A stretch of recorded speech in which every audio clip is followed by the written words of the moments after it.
Triple X syndrome, a chromosomal abnormality. But let's make it digestible. Hello everyone, this is going to be a shorter video. Today we will talk about triple X syndrome, a chromosomal disorder. There's not much information out there about it because their general appearance is the same as the general population, and their other symptoms are very mild. I also took the liberty of not making new images for this video because, as I said, their general appearance is very similar to the general population. So, let's begin. Karyotype. People with triple X syndrome classically have a 47 triple X karyotype, but other chromosomal abnormalities where genetic content is duplicated from the X chromosome will also be classified as triple X syndrome, including mosaicism and duplications. Up to 73% of cases result from an error in meiosis I from the mother and around 17% in meiosis II. The remaining 20% is due to errors in post-zygotic separation originating from mosaicism. Appearance. Patients with this syndrome are often not diagnosed due to their mild physical characteristics, though generally are at or taller than the 75th percentile for their age. Some cases may have clinodactyly, which is a curved finger, or epicanthal folds, which are folds on the inner corner of the eyes, and often have issues with language and self-esteem. Epicanthal folds are most often associated with Down syndrome, so this picture here is of a Down syndrome child. However, just focus on the eyes and notice the inner eye fold. Symptoms. Risks for comorbidities seem to be the same as in the general population. The only exception may be genitourinary malformations. So it's reasonable to give special attention to the urogenital tract in prenatal ultrasound investigations to offer the opportunity of early intervention after birth.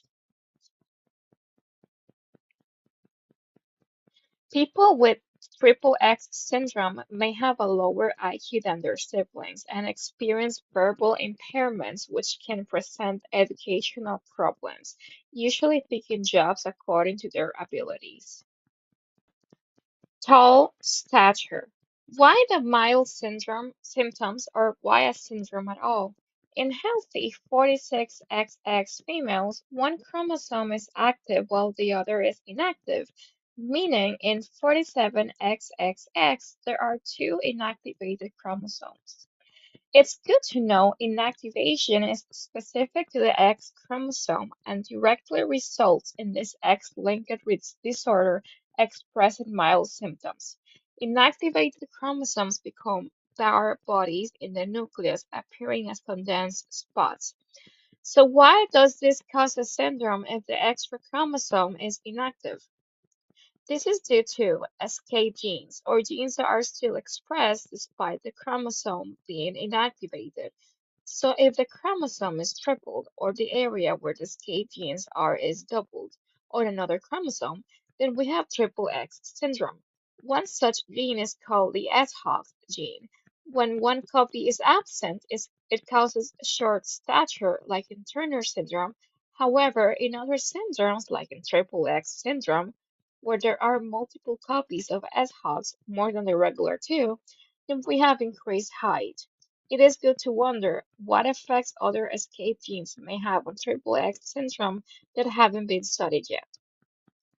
Triple X syndrome is diagnosed through genetic testing of a bladder tissue sample, most commonly with a karyotype analysis, which examines a person's chromosomes.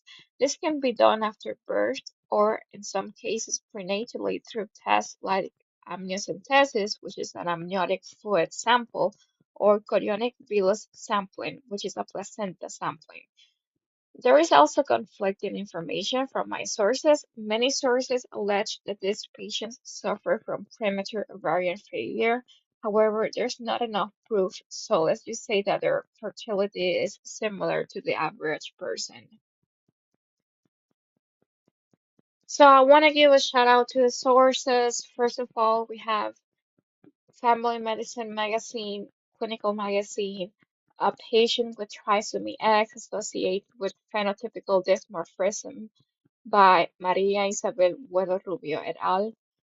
Triple X syndrome, a review of the literature by Martin Otter and others. And then Langman's Medical Embryology, which is really a book that I use a lot for these videos. And then the credits, Camila Pimentel, which is me, the drawings, the editing, the script, the voiceover, Jezibel, clarity editor, Joanna Strange, humanitarian reviewer, my family and dog's moral support, and finally you that's watching this video. If you made it to this point, I want to thank you. And please, if it's not too much, please subscribe, please give me a like, and leave a comment below. Thank you very much.